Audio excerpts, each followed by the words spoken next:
This is KC Sports Network, proudly presented by Emprise Bank. We are back here live on 3 Miles Radio Row, Big 12 Media Days in Las Vegas. I am John Kurtz with Derek Young, and we are joined by QB1 of the Cats. That is Avery Johnson. Avery, appreciate you taking time to join us here. You're in Vegas. Is this your first time here? Are you a Vegas guy? Like, how do you feel about this? Second time. I came my senior year of high school. My sister actually lives out here, so okay. I wouldn't say I'm the biggest Vegas guy. I'm not too big of a fan of big cities. Everything's expensive here. Yeah.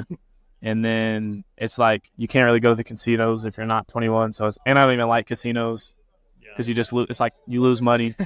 So it's just like you're throwing your money away. So we asked Hadley, and he's like, "I'm more of a Western Kansas guy."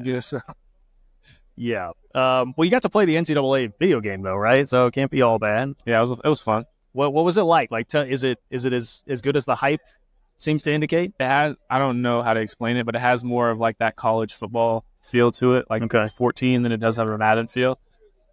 It was really fun to play, and it's like I feel like the best part is your team. Like these are like people that are like I'm on a team with. Right. So a little bit different. It's different because it's like come on Marquise, like or come on Jacob, like let's cover right here, and then like the best part about it is like I get to play with my own character, and I'm in a video game, which is like surreal.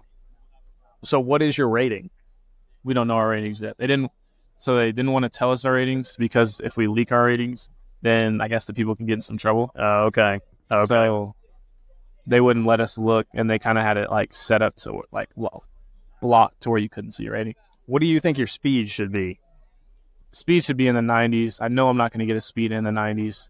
I really haven't shown my straight line speed in a game yet. Yeah. I don't even know what the highest top speed I've hit in a game is yet, but I will say I'm like top 2 or only person I would only say that's faster than me on the team is Dylan. Well, I was literally about to ask that. Like, if we lined you guys up and had you do a 40-yard dash, would he beat you? Yeah. Okay. Dylan would. And then there's guys like Jacob Parrish and like VJ and Marquise is fast too. But I like me over them. Okay. What is your best 40 time? Do you know? I haven't ran a 40 since like high school, and I ran for the Elite 11 my junior year. I think I ran 4.52 laser. I've hand timed 4.4s. I don't know if I'll ever run another 40 lasered. Honestly, man, it feels like you're moving faster than that when you get top speed on the field. I can go though. My thing is the thing that like 40s don't get is like I'm not really good out of my start. Okay. But like my top speed, I can roll with. I feel like anybody in the Navy. Like if I break, I'm not getting caught. Yeah. So you're like in the 22 mile an hour. Yeah, I run 22. I ran 22 every semester that we've tested. Okay. If we were to ask who's a player not talked about much on this team, or a couple, which ones would you kind of point to right away? I would say a guy to kind of look out for, a young guy this year, is Trey Spivey. Had a really good spring. Dude is like long, lengthy, can go up and get a ball. His biggest thing last year was just not knowing enough of the playbook. He worked really hard this offseason to get to the point to where he could go out there and make a difference this spring. So I'm really excited for what he could do. I know we have young pieces on the defense, like Asa Newsome got hurt last year. Excited to get him back and him back healthy to go back to work. My roommate Cheedy didn't play a lot last year. Dude is a monster on the edge. So as far as guys you haven't seen yet, I would say probably them. And then obviously we have a lot of like underrated guys on the team. I mean, all K-State fans know about Austin more than the nation as a whole really doesn't know how impactful he is to the team. So we know what you guys want to prove as a team, but there's something you want to prove this year. What would it be? Really just going out there. The only thing I feel like I want to prove is that I am a passer. Right. Other than that, like I feel like all my goals are team orientated, and I feel like with team orientated goals at the quarterback position, awards will come and they'll go. I don't really get too caught up on personal awards. I just like to play football and I like to win.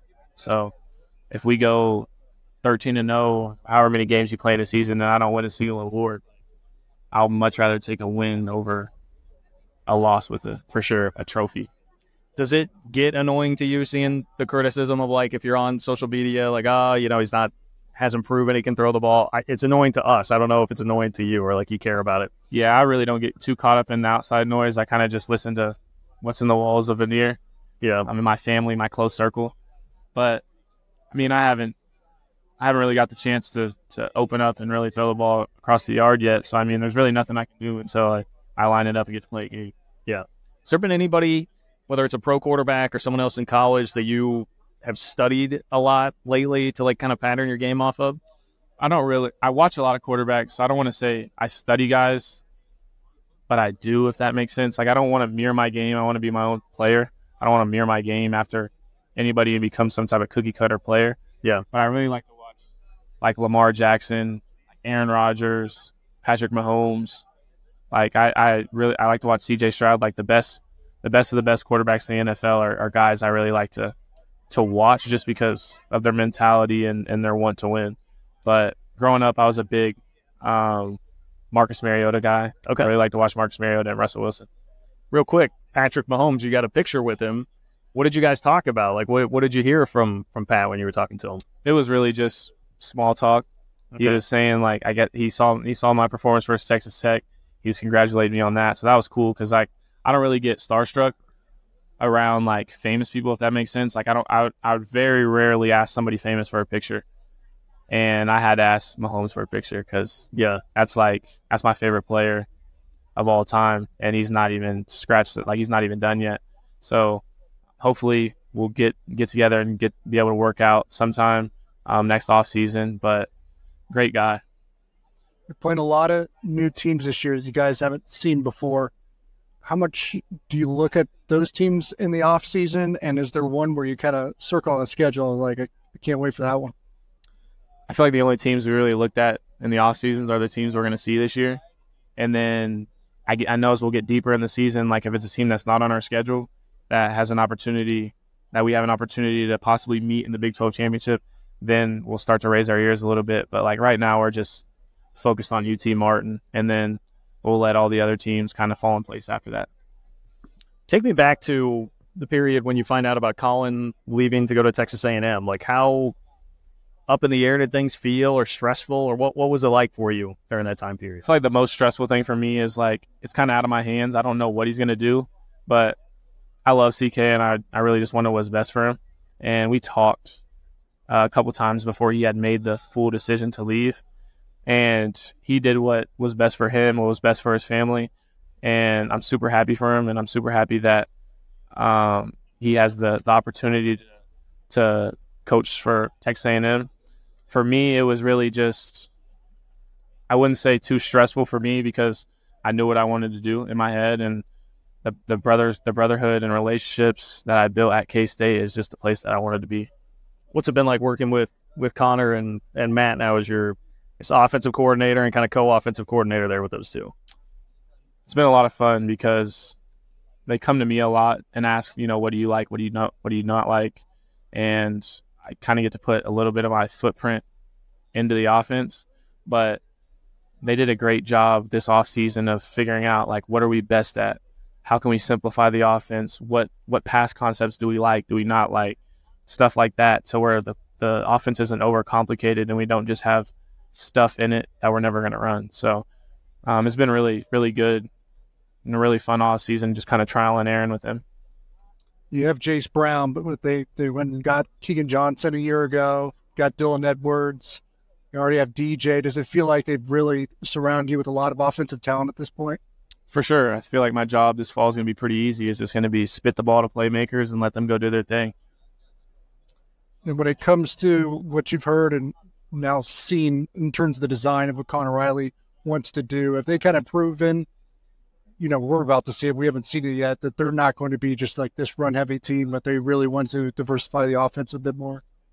Yeah, I would say we'll diversify it, but, I mean, we have talented running backs, and we've been able to run the ball. We've always been able to run the ball in the past, so no doubt in my mind we're still going to run the ball at a high level. And I just feel like we've added some stuff to the pass game that I'm super excited about. And I wouldn't say we're too different of an offense, but it's definitely, I definitely don't think it'll be anything like you saw last year. once you got the news that Dylan was officially in the portal, how did all that kind of unfold from your perspective? Did you feel like, hey, this is probably going to be our guy?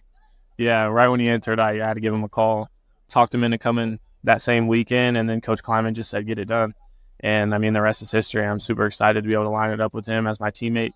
It's been a while, but I'd much rather play with him than against him. Is there a good story of you guys playing back in your, like, Pop Warner kind of days that comes to mind?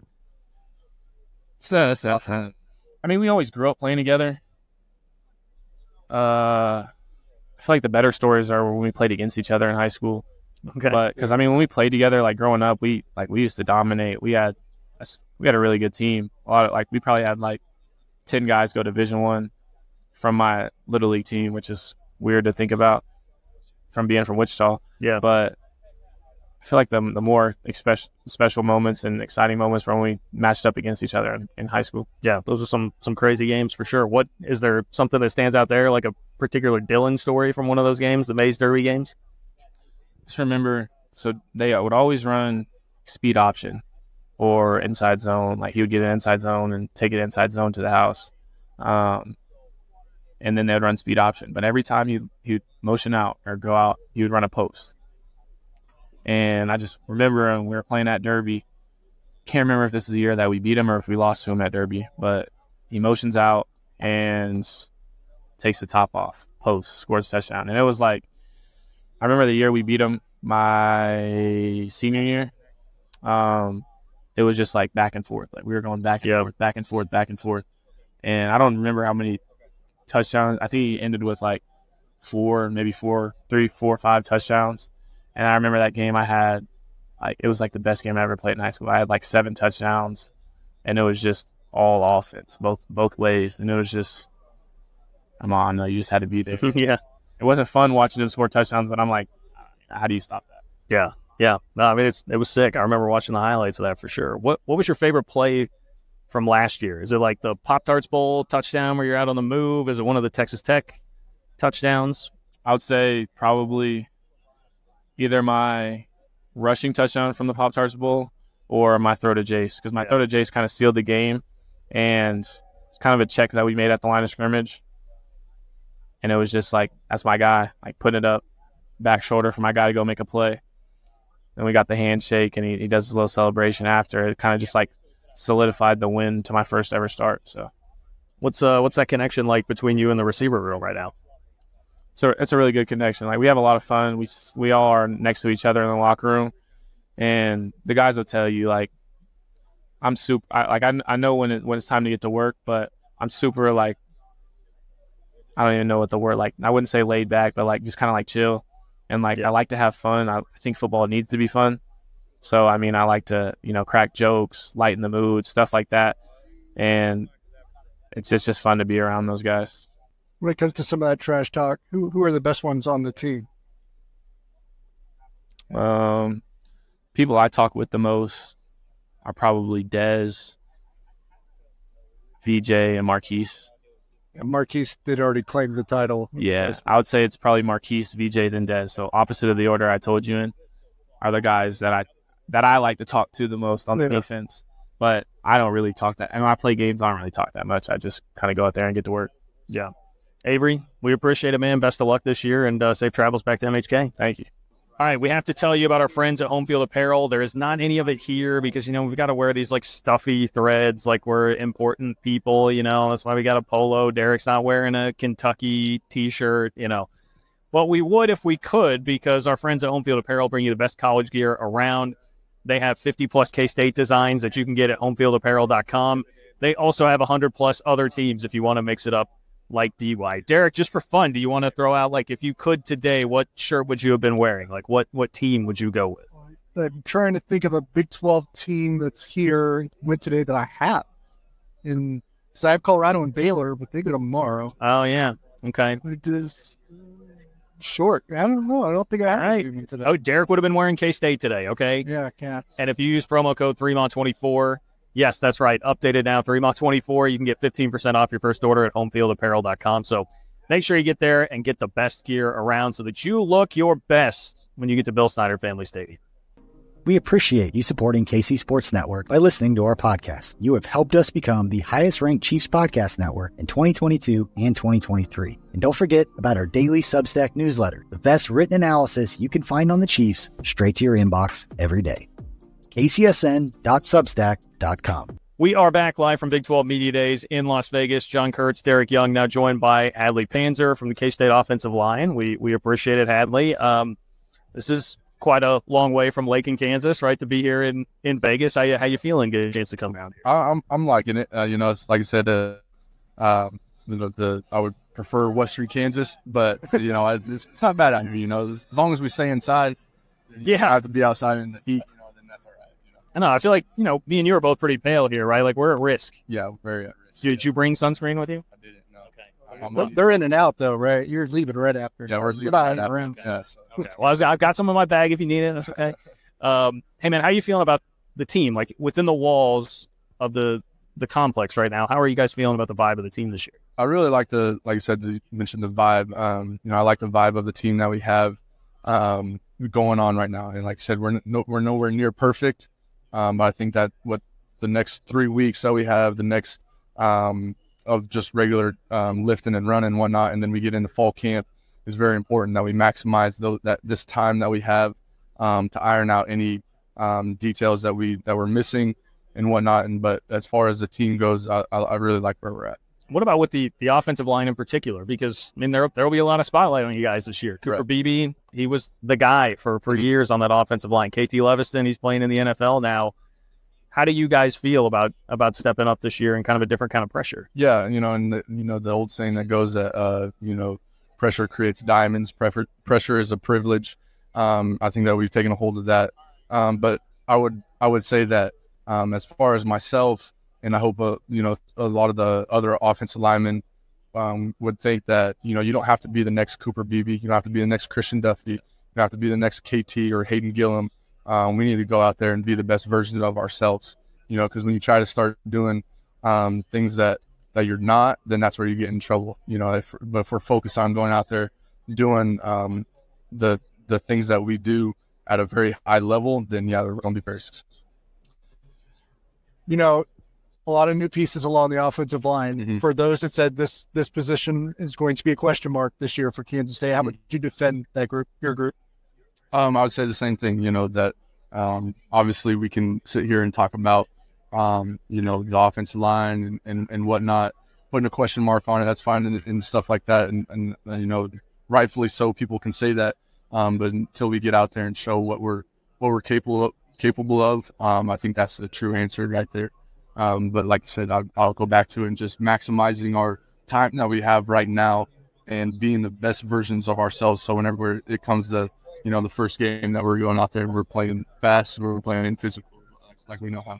When you add a player that's as fast and as dynamic and as explosive as Dylan Edwards in the offseason, another guy for you guys to kind of get out in front of, is that like a kind of a draw for you guys too? When you see that, is like, okay, that makes our job easier as well? Yeah, it makes our job easier, with the type of player that he is, shifty, how he is. Same with DJ. DJ is the same way, shifty, and he's going to make us right if we're wrong. But I feel like that it makes us want to go out there and do our job that much more just because of, you get your job done, Dylan and DJ are going to get their job done.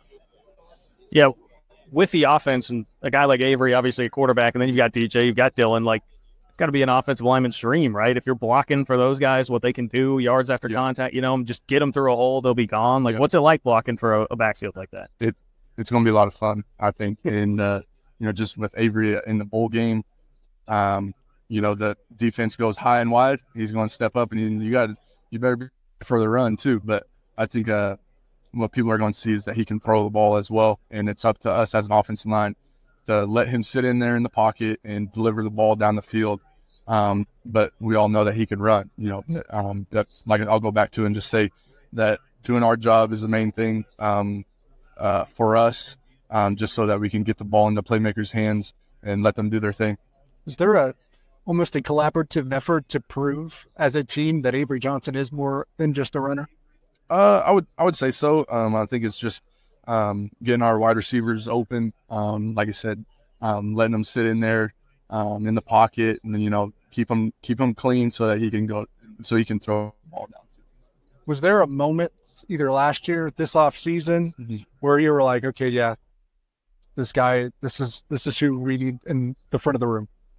You're talking as far as the offense or Avery?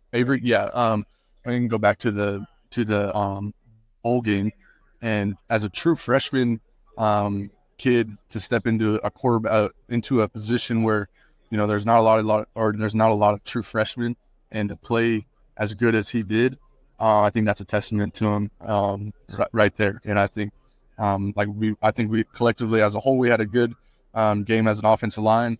But yeah, he played a very good game, and I'm excited to see what he can do this year. What was it like being in the huddle with him? Like how much of a command does he take of the huddle? I would say it's no different. I mean, we obviously with Will and Avery, and we practice it going up through every week. If someone goes down, then it's got to be the next guy in. So Avery had been in there in the huddle with us. I mean, you go back to the Texas Tech game, he played a lot in. So it just wasn't anything different than that as far as the Texas Tech game. But yeah, I mean, he did a very good job of commanding the huddle and whatnot. But I think it's not just one guy is going to command everything. Yes, he's a quarterback. He's going to have the cadence and whatnot. But it's not just a command that he has to have at all times. It's a collective group, as a collective unit in the offense that everybody's in command, and that we know what we have to do. Two questions I'm sure have never been asked back to back, because here's the next one. What did the Pop-Tart taste like? It tasted good. I won't say that it wasn't bad, or I'd say it was good. I didn't eat too much of it because you go through a whole game on an empty stomach. I'm not going to eat a bunch of sugar and stuff. Okay, fair enough. Yeah. But yeah, it was good though. It was like strawberry, right? Yeah, strawberry. Yeah, okay. Yeah. Okay. Got a nice, good sweetness to it. Just can't have too much sugar. Yeah. Okay. I got it. Did you guys hear about they apparently tried to bring the mascot to come out with you guys at maybe halftime of the basketball game or something and do something, but Pop-Tarts wouldn't let them do it because the mascot died and they were sticking to the bit? Yeah, I did not know that. That would be cool though. Yeah. But then it's like bringing someone back in a movie that you thought that they died, but then they came back. Yeah. Could have done something like that. Exactly. Yeah. How strange is it to play so many new teams in 1 year on the schedule? And is there one that kind of pops out or okay, that one looks kind of fun? Yeah, I think Colorado or BYU looks like a fun game. You live closer to Colorado than you did Manhattan. I know. Yeah, pretty much the same distance. Those two games. Looking forward to all the games. But those are a couple new spots that we're going to. It almost feels like it's my freshman year. I'd never been to Texas Tech. I'd never been to Texas and Austin. Where else did we go my freshman year? But I mean, that's how I think of it. It's like the freshman year, something's new. We're going to a couple new places and stuff, but the mission is the mission. Well, guys, we tell you all the time, we are very lucky that we not only have the supporters that we do, but that we have supporters who are great K-State people, and that is exactly the case with Elenco. If you have home remodeling needs, you need to get in touch with Elenco, because these are cats, man. We talk to them. They're awesome guys that love the pod and love K-State. So they've also been a locally owned company since they started in 1986, based out of the Kansas City area. But, man, they can get all over. Manhattan, Emporia, Topeka, Wichita, small towns. Elenco will come and take care of your home improvement needs. They can help you out anywhere. So if you need new windows, you need a bathroom remodel, they specialize in premium window replacements, Kohler Luxstone shower systems, new siding on your home.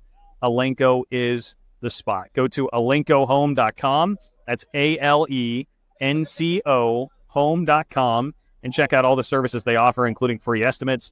Give Sam, who's a great cat, great K-Stater, a call at 913-961-2165. He'll get you taken care of and answer any questions you have. Go with Elenco, great local business family, and most importantly, they support EMAW, my friends.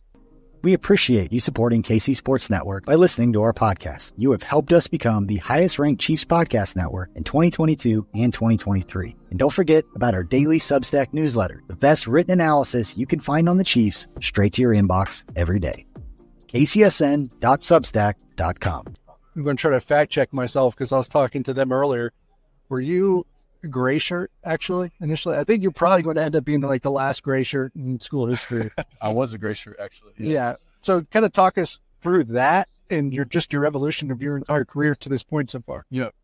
So got a gray shirt offer in the summer before my senior year. Went through my senior year of football and whatnot, and then obviously COVID happened.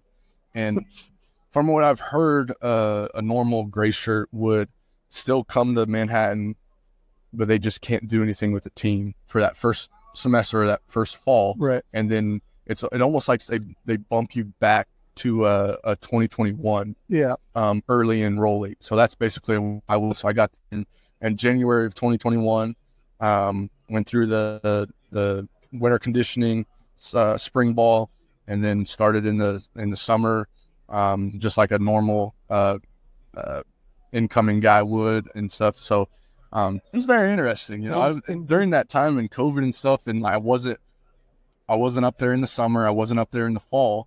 I actually got to stay home, and I don't know if you guys know Chris Bamberger. He played at Kansas State. I want to say his last year was 2008 maybe. Okay. But he's my high school football coach. So I got to kind of hang around in Lakin and help with the high school team.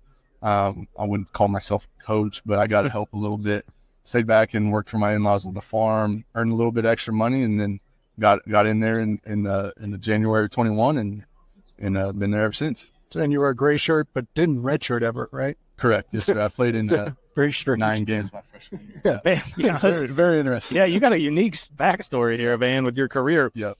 So Lakin, take us through life in Lakin, Kansas. Like, what is Lakin, Kansas like? Very blue collar. You're gonna have a lot of farm ground, and you know, people that say that they go out west.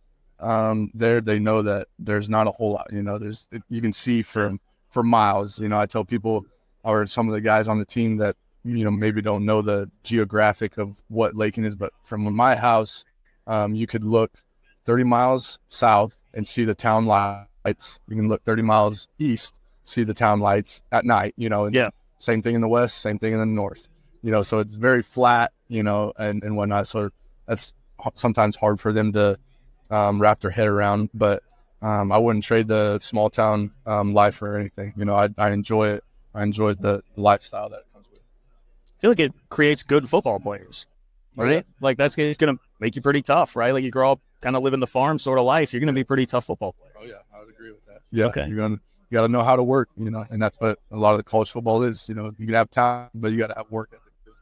I've asked a couple other guys this, but what's the toughest? When you're talking about work and doing off-season workouts and all, what is the toughest thing that Coach True makes you guys do? Oh man, it's different for every position. You know, sometimes offensive line is going to think that one thing is harder than what the skill guys would think. But I'd say that one of the hardest things is stadiums, running the stadiums.